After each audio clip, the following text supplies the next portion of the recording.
Okay, hello, my name is Claudette Thomas. I'm here at Choose Again Center in Costa Rica, Attitudinal Healing Center with Mike, who's been with us for the past month. And he's going to be leaving tomorrow. And we have this letter here that his wife wrote to us about his condition. He's going to read it. He hasn't seen this letter, actually, but I'm sure he's familiar with it. So. I am in urgent need of treatment for my husband. However, we are in deep financial crisis as well, as I have been on a medical leave from work for a year now, and we have been trying to complete renovation work to our house after having our money taken by a contractor without doing the vast majority of the work. We had to move out and repair water damage to the house due to the same contractor's negligence. My husband has some chronic pain from various accidents, has recently been diagnosed with quote severe ADHD, is currently extremely depressed and suffering from PTSD, or according to one of the many therapists we have seen in the past 2 years, developmental trauma disorder. It doesn't really matter which, the symptoms are the same. Remarkably, he was doing quite well before this crisis, having worked hard to figure out what he needs to function. He does not seem to be able to access that wisdom right now. We have a 3-year-old who is supposed to be cared for full-time by her dad. Instead, she has been in full-time daycare since she was 1.5 years old. Ironically, the renovation work and addition was intended to make it possible for my husband to stay home as our daughter's primary caregiver. The stress of the situation is causing ever-worsening physical, mental, and emotional problems for all of us. Can you help us? Thank you, Beth. Is there anything you would like to add to that? Do you feel that that's complete? Or is there some things missing? Well, the details of the story aren't that important, but I certainly felt I was in pretty bad shape. I'd developed acid reflux symptoms, and I was having chest pains, and spent the better part of last summer in bed. So yeah, I was not in very good shape. That's for sure. And so how would you describe your experience since you've been here? I know when you came here, you still were not in very good shape. I remember your first few days. And I would say that this description was accurate. Actually, I was expecting someone much more decrepit than you were. But well, I left the cane at home. And I was determined to get off the prescription medication I was on. Do you mind saying what you were on? It was just for the acid reflux. I had been on medication previously, recommended for this condition of ADHD. And prior to that, in years past, I had also been on a series of antidepressant medication, which she makes reference to that I had been through some things before and had sort of figured out what I needed to function, but obviously this most recent crisis brought things back to a head. So do you recognize this man that she's speaking of? And is this man still familiar to you? And would you say you still identify with this? There's a lot of it that feels like it's someone from a long time ago, that's for sure. And that's pretty remarkable considering I've only been here a month. And what do you think brought that shift of perspective?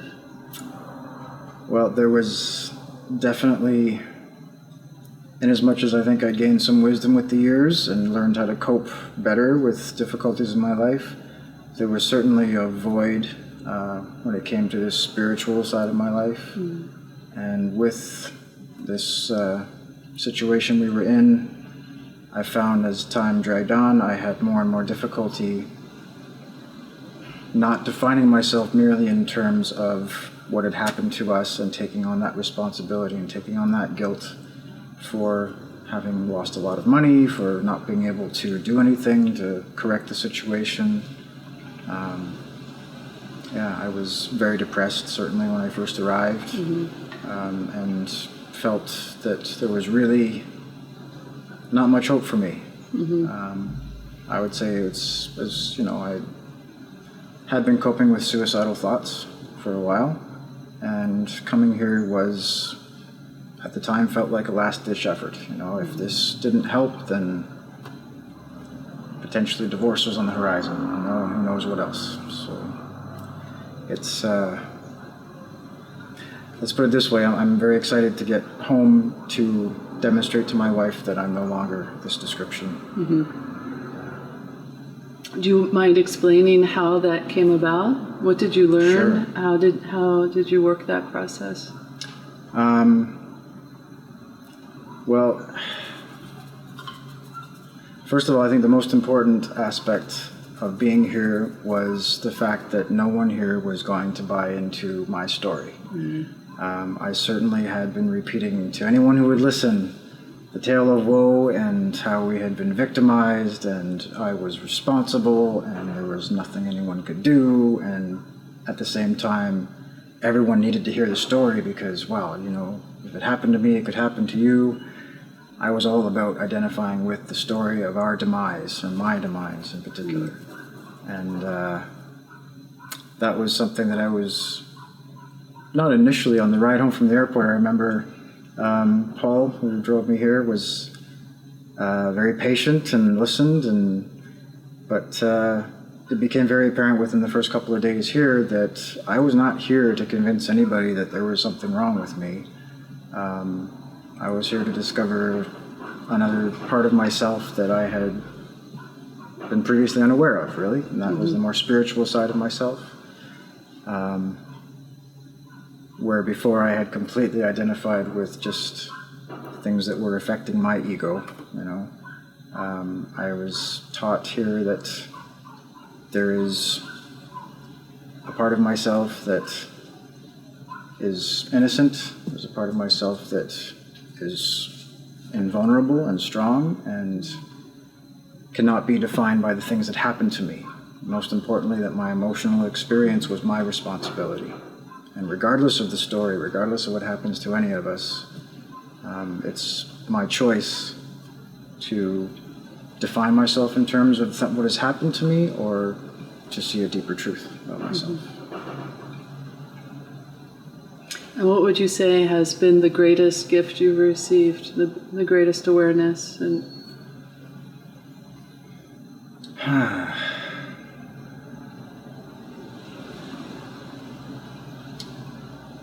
well, certainly, I mean, along the same lines, rediscovering this aspect of my mind that is always available to me, that has a center of peace, that, again, I had completely lost touch with, and to learn some tools and techniques, especially using the 6-step process here, to identify when an emotion comes up, what the underlying beliefs are that are driving that emotion, as opposed to just allowing the emotion to take over and drive my thoughts. So again, taking responsibility for that reaction, whatever it is, and being able to bring myself to a place of stillness and calm and peace. And there's always another way of seeing the situation. Absolutely, absolutely. Many ways. Yeah. What else can I say? I don't know. Well, you had quite the victim story when you came here. Absolutely. And you were pretty convinced of your victim story. Yeah. And I think that's something that, you know, objectively,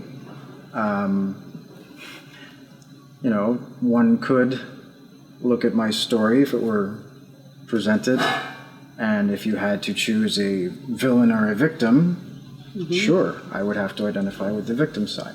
And again, the difference is that I know now that I can choose not to define myself that way. In this story, this part of my life that has happened, in a courtroom situation, I may be the defendant or, you know, the innocent party. But that doesn't define who I am, regardless of an outcome, regardless of financial situation, or, you know, regardless of the status of my income or home or any of that, to recognize that I can come through any experience with the knowledge that I am still whole and complete regardless. Those experiences don't touch the true self of who I am. And do you feel like you've really accessed that true self through the work here? Absolutely.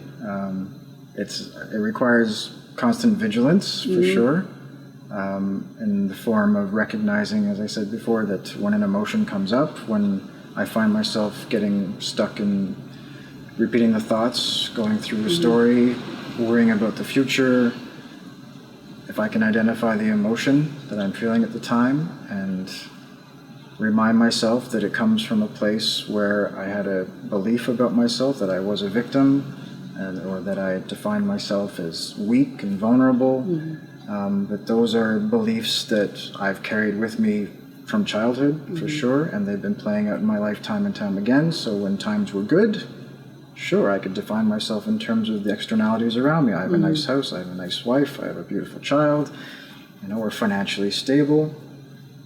But those things are all attachments and temporary part of the material world that have nothing to do with the value of who I am as a human being. That's right. Thank God. Thank God. Beautiful. Well, I see a completely different man sitting in front of me. You've done amazing work. Thank you for your help to getting me to this place. Yeah, you're welcome. What do you see as your biggest challenge coming up? Well, we have the practical reality of facing a court case, and that will obviously present challenges. I will be in situations that I would not choose to be in, and I will simply have to remind myself that, again, those situations that I find myself in, emotions that come up, I will have to be vigilant about reminding myself that they don't define who I am. And to see that I am choosing this. If this is happening in my life, I've chosen it. True enough. Let me welcome it in, because it has something for me. There is a gift. There is something for me to gain through this experience. What could it be? Well, every conflict is gold, is repeated here many times. And certainly I can recognize now, even looking back on my life, that, well, some might say the universe will keep trying to teach you the same lesson until you get it. And certainly one of the important lessons I needed to learn was that you can't keep defining yourself as a victim, or you will continue to feel victimized, regardless of external circumstances, really. Those circumstances, you'll perceive that in your circumstances. Absolutely, and weak and powerless. Yes, all those fundamental core beliefs that are things that I, in particular, took on at a very early age, and that are fairly common. I've learned to a lot of people, obviously, that we create these false beliefs about ourselves that can be the result of relatively innocuous circumstances as a child. You take that on, it becomes something that is a subconscious belief that you're not even aware is driving your behavior, and then when those circumstances come up, those beliefs come up to sabotage you. So now I know what they are, and I can see them for what they are, and I can choose to define myself a different way. So when I feel I'm in a situation where I'm being triggered emotionally, if I think, why is this happening? Oh, right, this is the old belief of being weak and powerless. This is the belief that I am a victim. Remember, those were just stories I told myself, and my ego has clung to that definition of myself through my entire life up to this point. And now I know that I can choose not to define myself that way, and instead to recognize the truth of myself, that there's nothing outside from my own thoughts that can hurt me. Yeah. And the beautiful thing for me is when I do that, I see the other people around me differently. I experience the world differently. Absolutely. More peaceful, more harmony, more love. Absolutely. More compassion. And that is perhaps one of the greatest gifts, if I can go back to your question earlier, that I know that I was very isolated before I came here, and really felt there was nothing I had to offer anyone, so I cut myself off from everyone in my life who had meant something to me to that point. And again, I think those relationships, rekindling friendships and making connection with family and in a positive way now that I think they'll all be amazed at the transformation for sure. And I'm just looking forward to being a more joyous, loving person and spreading that to those around me. Beautiful. Thank you. Thank you.